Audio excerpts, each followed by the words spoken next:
Please give it up for Becky LaValley. Give it up for Becky LaValley.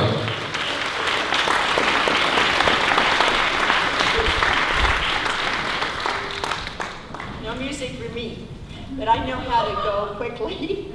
I've just been amazed at the versatility of Lara's talent, and of course the talent of her friends. I taught her in advanced rhetorical criticism and wrote an introductory letter for her in January this year. So that one of her essays can be published in our Sacramento State online journal of exemplary student writing course. Her essay was accepted. We have about 27,000 students at Sac State. They accepted 19 essays. And so I'm just going to read a couple of, I shouldn't have run up the stairs. I'm just going to read a couple of paragraphs of the cover note I wrote to recommend that Laura's essay be accepted. And then I'll just read a few paragraphs from her article. It can be found in our online journal called Writing the University. In fact, if you Google Lara's name, you'll find it.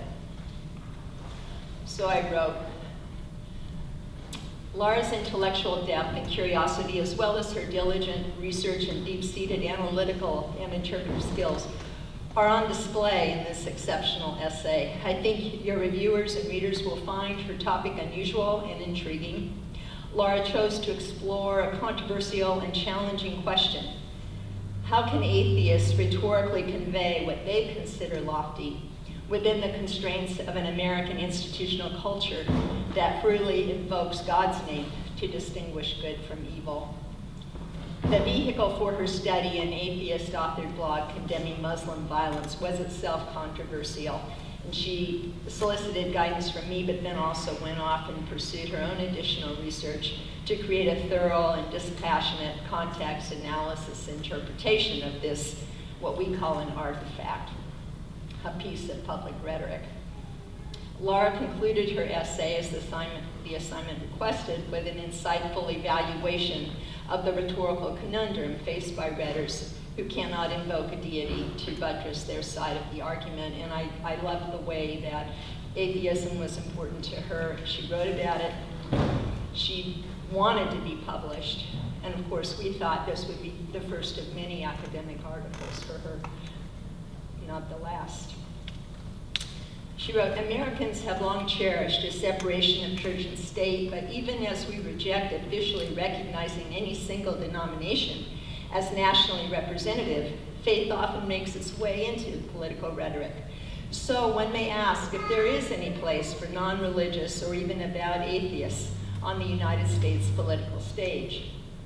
Recently, a group of thinkers popularly known as the New Atheists began to assert the rights of the non-religious to speak in American politics. The movement's leaders included Sam Harris, an author with a background in philosophy and neuroscience. And she chose to analyze the blog he wrote. And what we teach our students is to use our theoretical methods to try to find insights into how the rhetor, the author, made his or her arguments that reveal something about the larger culture, something implicit. In this paper, she says, I pose the question, how can atheists delineate the good in political speech? And since we have no openly atheist politicians, I examine this writing by Sam Harris.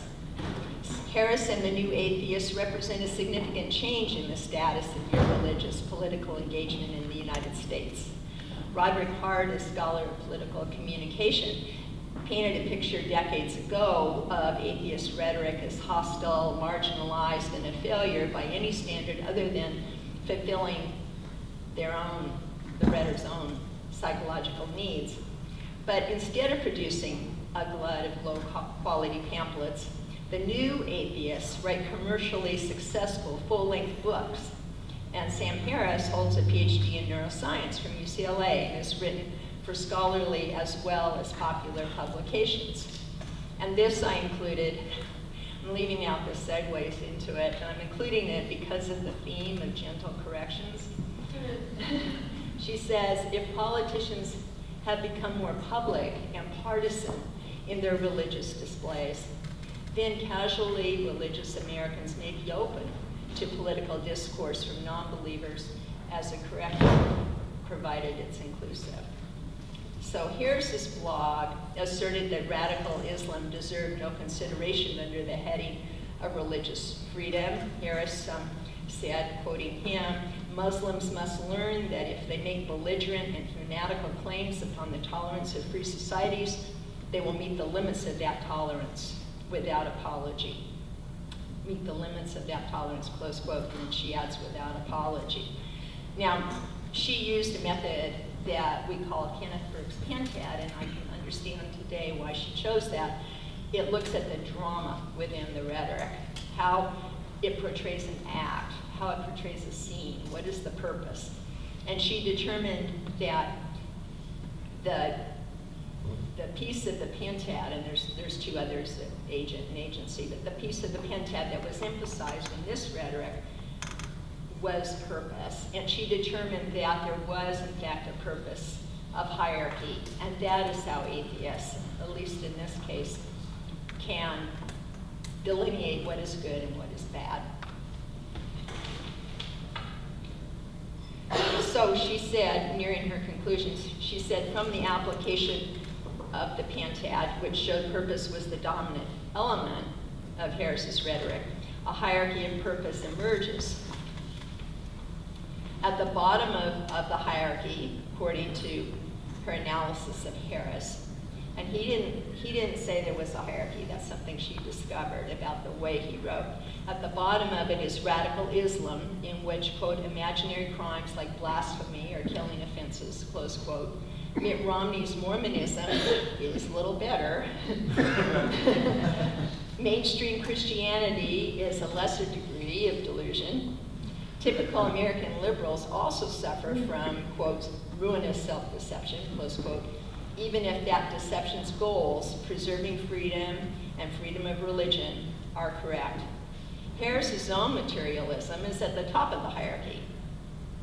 He dictates appropriate levels of scorn and tolerance by how nearly other modes of thought aspire to his own.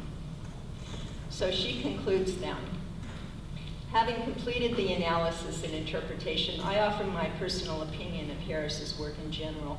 As an atheist, I often find his writing to be conventionally prejudiced, needlessly divisive, and counterproductive to the goals of political atheism as a whole, which I believe should be gaining broader social acceptance and more political influence.